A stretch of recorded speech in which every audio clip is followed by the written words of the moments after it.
परिचय। बच्चों, आज हम साम्यावस्था के बारे में जानेंगे। भौतिक साम्य में किसी निकाय की वह साम्यावस्था समाहित है जिसमें उसका प्रावस्था रूपांतरण होता है। उदाहरण के लिए, नमक की घुलनशीलता, जल का वाष्पीकरण आदि। कैल्शियम कार्बोनेट का विघटन या हाइड्रोजन और आयोडीन के बीच अभिक्रिया जैसी रासायनिक प्रक्रियाओं में साम्य रासायनिक साम्य कहलाता है। सामान्य भौतिक साम्यावस्थाएं हैं ठोस और द्रव, द्रव और गैस, ठोस और गैस। समांगी साम्यावस्थाओं में अभिकारक और उत्पाद समान प्रावस्था में होते हैं, जबकि रासायनिक साम्यावस्थाओं में अभिकारक और उत्पाद अलग अलग प्रावस्थाओं में होते हैं। इसलिए इस पूरे मॉड्यूल में हम साम्यावस्था के बारे में जानेंगे।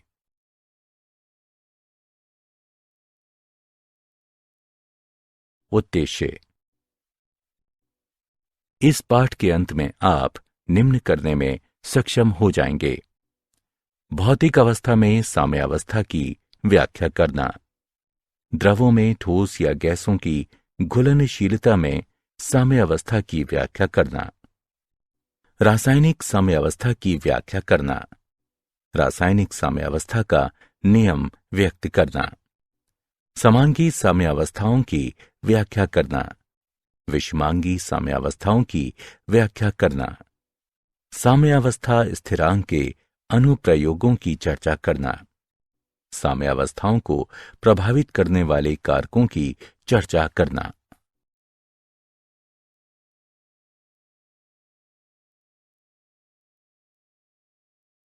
भौतिक अवस्था में साम्य। जब अभिकारक का सांद्रण स्थिर हो जाता है तो इसमें कोई परिवर्तन नहीं होता है और अभिक्रिया ठहरी हुई प्रतीत होती है। निकाय की ये अवस्था जिसमें कोई नेट परिवर्तन नहीं होता है साम्यावस्था कहलाती है। ठोस द्रव साम्यावस्था। जब एक शुद्ध ठोस पदार्थ को गर्म किया जाता है तो ये एक निश्चित तापमान पर द्रव में परिवर्तित होने लगता है। इस तापमान पर पदार्थ की ठोस और द्रव अवस्थाएं दाब की दी गई दशाओं के तहत सह अस्तित्व में होती हैं। वायुमंडलीय ताप किसी शुद्ध पदार्थ के लिए वह ताप जिस पर ठोस और द्रव अवस्थाएं सह अस्तित्व में होती हैं। पदार्थ का सामान्य गलनांक या सामान्य हिमांक कहलाता है। गलनांक पर ठोस पदार्थ की द्रवावस्था के साथ साम्यावस्था में होता है। ये मानते हुए कि बर्फ और जल को 273 केल्विन यानी बर्फ के गलनांक पर एक पूर्ण रूपेण रोधी थर्मस फ्लास्क में लिया गया है। इस निकाय का एक रोचक अभिलक्षण यह है कि तापमान तथा बर्फ और जल के द्रव्यमान स्थिर रहते हैं। ये बर्फ और जल के बीच गतिक साम्य दर्शाता है। क्योंकि बर्फ और जल के द्रव्यमान में कोई परिवर्तन नहीं होता है, इसलिए बर्फ से जल में जाने वाले अणुओं की संख्या जल से बर्फ में जाने वाले अणुओं की संख्या के बराबर होती है। इस प्रकार साम्यावस्था पर गलनांक की दर बराबर हिमांक की दर।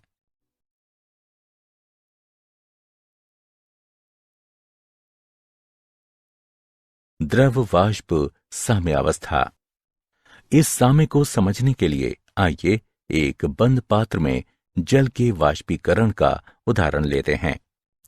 जब जल की थोड़ी सी मात्रा को कमरे के तापमान पर एक निर्वातित पात्र में लिया जाता है तो ये वाष्पित होने लगता है। सबसे पहले पात्र के भीतर का दाब बढ़ता है। जैसे ही गैस प्रावस्था में अणुओं की संख्या बढ़ती है, ये जल की सतह से टकराकर इसे ग्रहण कर लेते हैं। ये संघनन कहलाता है। प्रारंभ में संघनन की दर वाष्पीकरण की दर से कम होती है, लेकिन गैस प्रावस्था के अणुओं में वृद्धि के साथ संघनन की दर बढ़कर वाष्पीकरण की दर के बराबर हो जाती है। इस अवस्था में यह कहा जाता है कि साम्य स्थापित हो गया है। इस प्रकार साम्य अवस्था में वाष्पीकरण की दर बराबर संघनन की दर।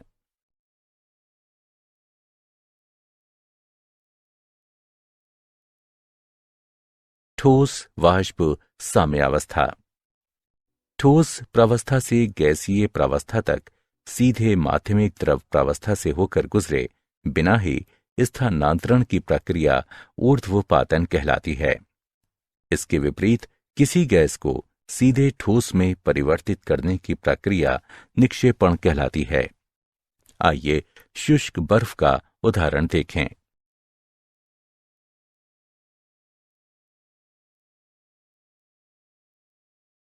द्रवों में ठोस या गैसों की घुलनशीलता संबंधी साम्य।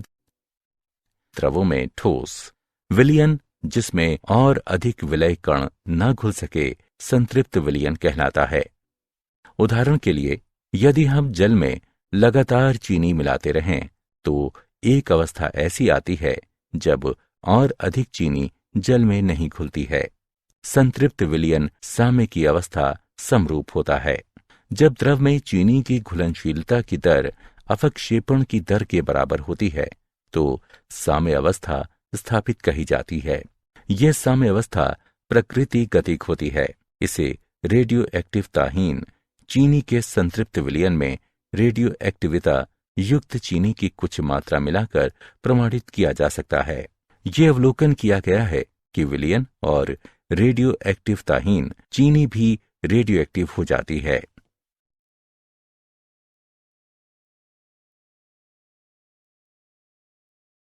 द्रवों में गैस से जब एक कोल्ड ड्रिंक की बोतल खोली जाती है तो उसमें घुली हुई कार्बन डाइऑक्साइड बहुत तेजी से बाहर निकलने लगती है। ये एक साम्य अवस्था स्थिति को दर्शाती है। दिए गए ताप पर गैसीय अवस्था में विलय के अणुओं और द्रव में खुले अणुओं के बीच एक साम्य अवस्था होती है। इसे निम्न प्रकार से व्यक्त किया जा सकता है। द्रव में गैस की विलयता पर दाब के प्रभाव को हेनरी के नियम द्वारा व्यक्त किया जाता है। इस नियम के अनुसार दिए गए तापमान पर किसी विलायक के दिए गए द्रव्यमान में खुली गैस का द्रव्यमान विलायक के ऊपर गैस के दाब के सीधे समानुपाती होता है। m सीधे समानुपाती है p के। m बराबर kp। किसी द्रव में गैस की विलयता तापमान में वृद्धि के साथ साथ घटती जाती है।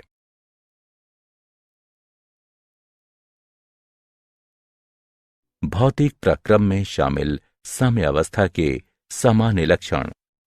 1. साम्य अवस्था पर निकाय के मापने योग्य गुणधर्म स्थिर होते हैं। 2. साम्य अवस्था पर दो विपरीत प्रक्रमों के बीच गतिक संतुलन होता है। 3. केवल बंद निकाय में ही साम्य अवस्था प्राप्त की जा सकती है। 4. जब साम्य अवस्था प्राप्त हो जाती है तो साम्य अवस्था में शामिल पदार्थों की सांद्रता सहित एक व्यंजक मौजूद होता है जो दिए गए तापमान पर एक स्थिर मान पर पहुंचता है। 5. सांद्रता के स्थिर मान का परिमाण ये दर्शाता है कि साम्य अवस्था तक पहुंचने से पूर्व प्रक्रम किस सीमा तक हो चुका है।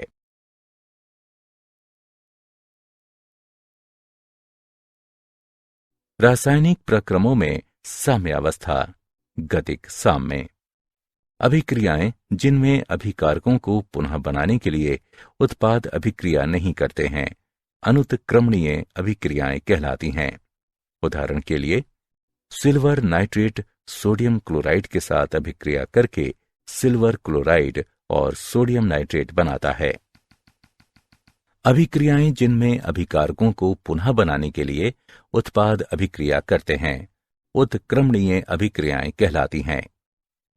उत्क्रमणीय अभिक्रियाओं को विपरीत दिशाओं की ओर संकेत करते दो तीर खींचकर निरूपित किया जाता है।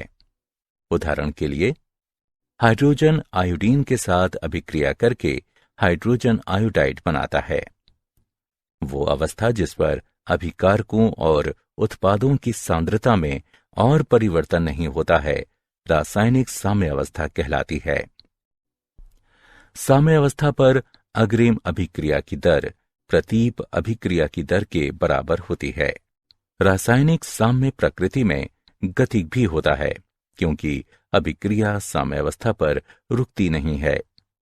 जब अग्रिम और प्रतीप अभिक्रियाओं की दरें समान हो जाती हैं तो अभिकारकों एवं उत्पादों की सांद्रताएं स्थिर रहती हैं।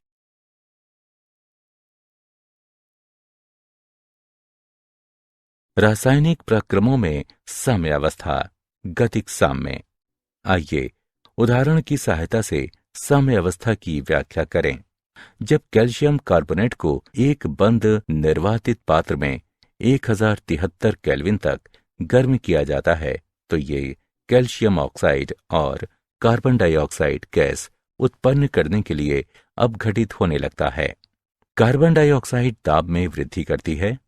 दाब में वृद्धि लगातार होती है क्योंकि अभिक्रिया आगे बढ़ती रहती है और अंत में स्थिर हो जाती है और तब तक स्थिर रहती है जब तक तापमान स्थिर रहता है।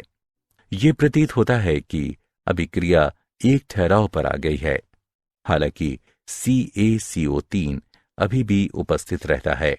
ये दर्शाता है कि निकाय ने साम्यावस्था प्राप्त कर ली है।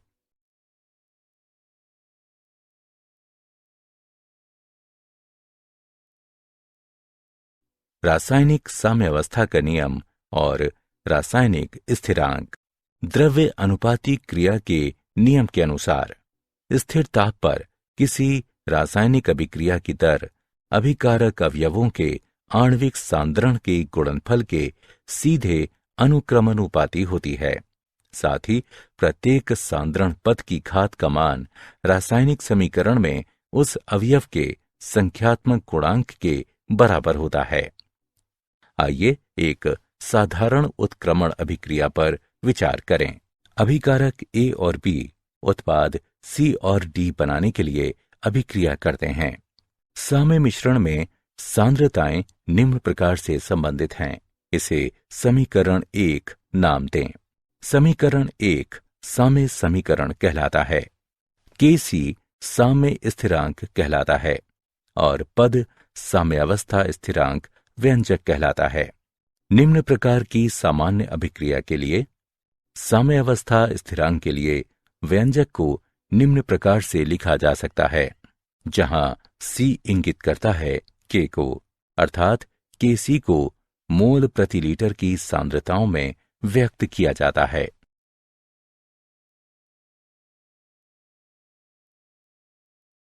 समांग साम्यावस्था। इस साम्यावस्था में अभिकारक और उत्पाद एक ही प्रावस्था में होते हैं। गैसीय निकाय में साम्यावस्था स्थिरांक उन अभिक्रियाओं के लिए जिनमें अभिकारक और उत्पाद दोनों गैसीय अवस्था में होते हैं। साम्यावस्था स्थिरांक को आंशिक दाब के पदों में व्यक्त किया जाता है। इन अभिक्रियाओं के लिए साम्यावस्था स्थिरांक को Kp द्वारा दर्शाया जाता है। आदर्श गैस समीकरण है PV बराबर nRT, P बराबर N/V RT, जहां P पास्कल में दाब, N गैस के मोलों की संख्या, Vm घन में आयतन है, T केल्विन में तापमान है और R बराबर 0.831 बार लीटर प्रति मोल केल्विन। N/V को मोल प्रति लीटर में सांद्रता C के रूप में और P को बार में व्यक्त किया जा सकता है, इसलिए P बराबर CRT। सामान्य अभिक्रिया के लिए Kp का मान है, जहां C Da और B के क्रमशः Pc, Pd, Pa, Pb आंशिक दाब है और इसे हल किया जा सकता है।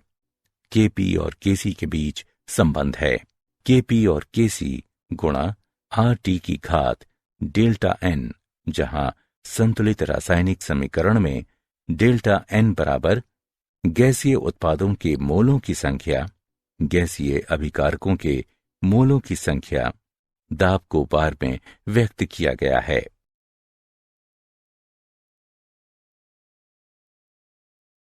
विषमांग साम्यावस्था।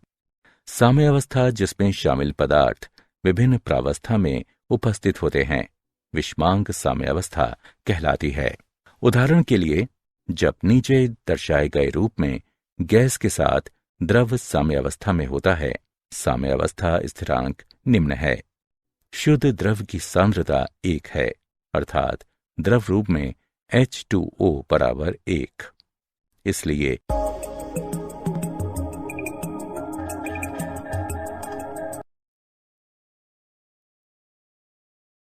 साम्यावस्था स्थिरांक के अनुप्रयोग। साम्यावस्था स्थिरांक के लक्षण। साम्यावस्था स्थिरांक का मान अभिकारी अवयवों की प्रारंभिक सांद्रता पर निर्भर नहीं करता है। साम्यावस्था स्थिरांक का मान ताप बदलने के साथ बदलता है। उत्क्रमणीय अभिक्रिया के लिए उत्क्रम अभिक्रिया के साम्यावस्था स्थिरांक अग्रवर्ती अभिक्रिया के साम्यावस्था स्थिरांक का व्युत्क्रम होता है। साम्यावस्था स्थिरांक उत्प्रेरक की उपस्थिति पर निर्भर नहीं करता है।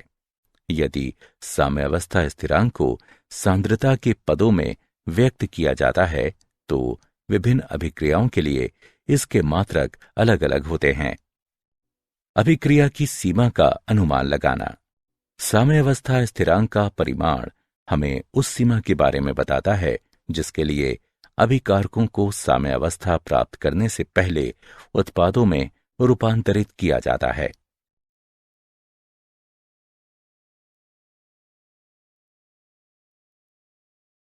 अभिक्रिया की दिशा का अनुमान लगाना।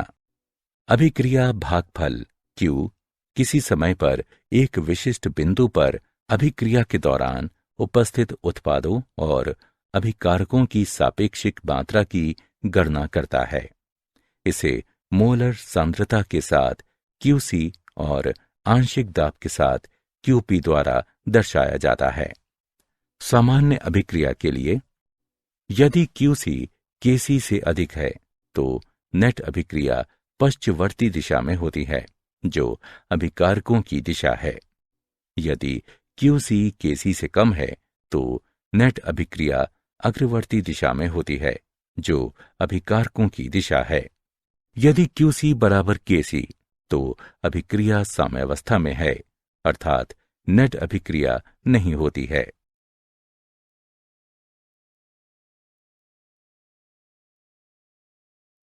साम्य सांद्रताओं की गणना। चरण 1। साम्य के लिए रासायनिक समीकरण लिखें। चरण 2। अभिक्रिया के लिए साम्यावस्था स्थिरांक व्यंजक लिखें। चरण 3। सभी अज्ञात सांद्रताओं को एकल चर x के पदों में व्यक्त करें। चरण 4। साम्यावस्था स्थिरांक व्यंजक में साम्यावस्था सांद्रताओं यानी x के पदों में उसको प्रतिस्थापित करें। चरण 5। x के लिए समीकरण हल करें। चरण 6। साम्यावस्था सांद्रताओं की गणना के लिए चरण 3 के व्यंजकों में x के लिए प्राप्त किए गए मान प्रतिस्थापित करें।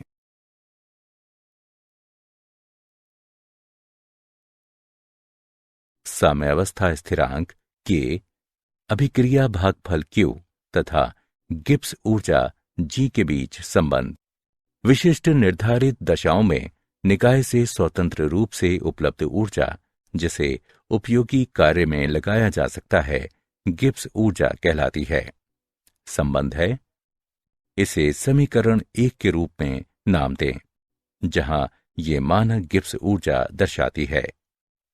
हम जानते हैं कि साम्यावस्था पर Q बराबर K और डेल्टा G बराबर 0 समीकरण 1 से पुनर्व्यवस्थित करने पर प्राप्त होता है।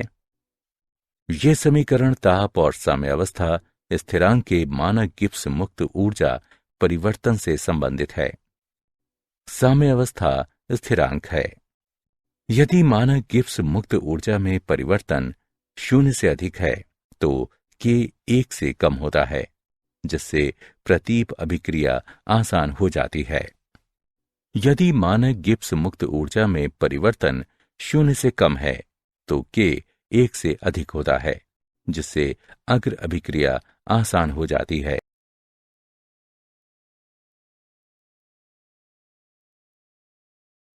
साम्यावस्था को प्रभावित करने वाले कारक सांद्रण, ताप, दाब जैसे प्राचलों के प्रभाव का अध्ययन ला शातिलिये सिद्धांत की मदद से किया जा सकता है।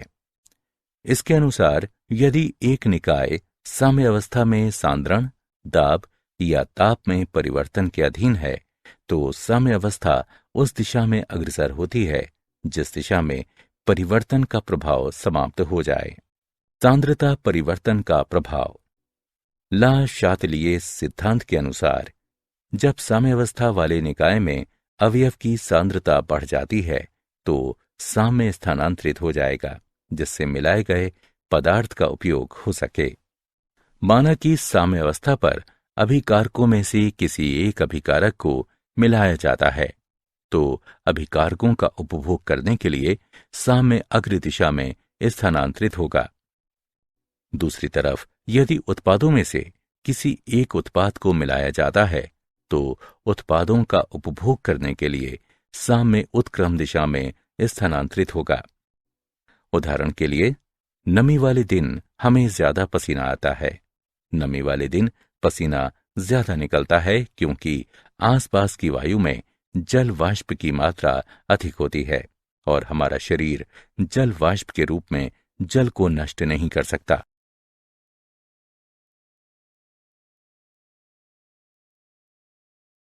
साम्यावस्था को प्रभावित करने वाले कारक। दाब परिवर्तन का प्रभाव। ला शातिलिये सिद्धांत के अनुसार वाह्य दाब में वृद्धि साम्यावस्था को इस प्रकार से प्रभावित करेगी कि दाब कम हो जाए। इसका अर्थ है कि साम्य उस दिशा की ओर स्थानांतरित होगा जिस तरफ गैसीय पदार्थों के मोलों की संख्या सबसे कम है। उदाहरण के लिए, यदि हम दाब में वृद्धि करते हैं तो निकाय द्वारा घेरा गया आयतन घट जाता है और प्रति इकाई मोलों की संख्या बढ़ जाती है। ये प्रभाव संभारित किया जा सकता है। यदि साम्य उस दिशा में स्थानांतरित होता है जिस तरफ मोलों की संख्या कम होती है, इसलिए दाब बढ़ जाता है। इस स्थिति में साम्य अग्र दिशा में अग्रसर होगा। अक्रिय गैस के योग का प्रभाव। स्थिर आयतन पर अक्रिय गैस निकाय का कुल दाब बढ़ा देती है, लेकिन अभिकारकों एवं उत्पादों का आंशिक दाब समान रहता है और साम्यावस्था अपरिवर्तित रहती है। स्थिर दाब पर अक्रिय गैस का योग आयतन को बढ़ा देगा, इसलिए इस प्रभाव को संभारित करने के लिए साम्य उस तरफ स्थानांतरित होगा जिस तरफ मोलों की संख्या अधिक हो गई है। उदाहरण के लिए, स्थिर दाब पर अक्रिय गैस का योग साम्य को उत्क्रम दिशा की ओर अग्रसर करेगा। ताप परिवर्तन का प्रभाव। रासायनिक साम्यावस्था में दो अभिक्रियाएं शामिल होती हैं, एक उत्पादों के पक्ष में और दूसरी अभिकारकों के पक्ष में होती है। यदि एक अभिक्रिया ऊष्माक्षेपी है तो दूसरी ऊष्माशोषी होगी। उदाहरण के लिए, अग्र अभिक्रिया ऊष्माक्षेपी और उत्क्रम अभिक्रिया ऊष्माशोषी है। अब यदि ताप बढ़ाया जाता है तो साम्य उत्क्रम दिशा की ओर अग्रसर होता है क्योंकि ये मिलाई गई ऊष्मा के प्रभाव को समाप्त कर देता है। यदि ताप घटाया जाता है तो साम्य अग्र दिशा में स्थानांतरित होगा, इसलिए निम्न तापमान अमोनिया के निर्माण के पक्ष में होगा।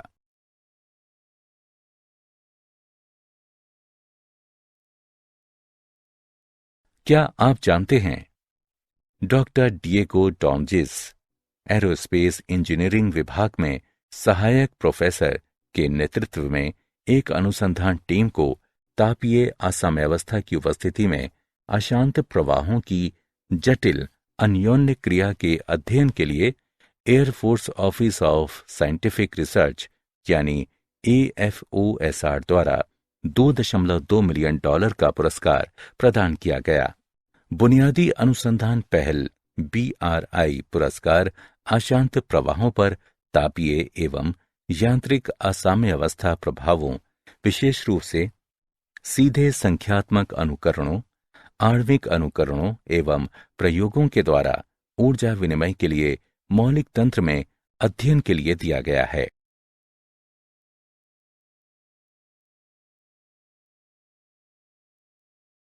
सारांश।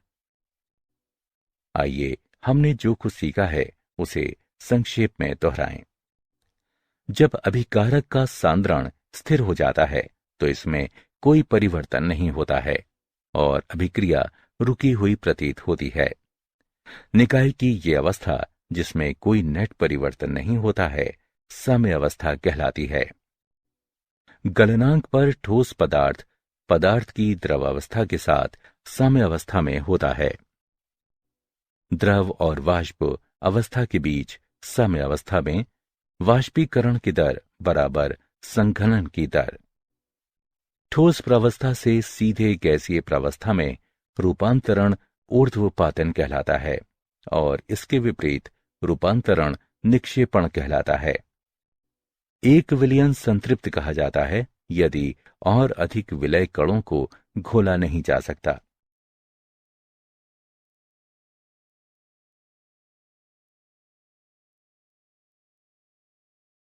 द्रव्य अनुपाती क्रिया के नियम के अनुसार स्थिर ताप पर किसी रासायनिक अभिक्रिया की दर अभिकारक अवयवों के आणविक सांद्रण के गुणनफल के सीधे अनुक्रमानुपाती होती है।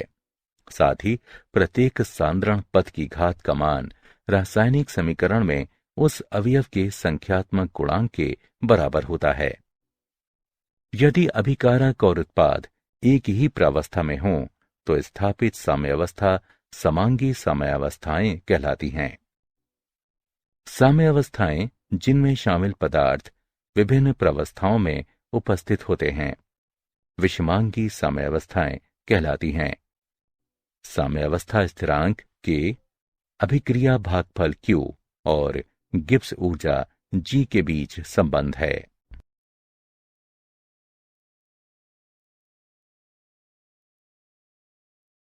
साम्यावस्थाओं को प्रभावित करने वाले कारक सांद्रण परिवर्तन, दाब परिवर्तन, अक्रिय गैस योग, ताप परिवर्तन और उत्प्रेरक का प्रभाव हैं।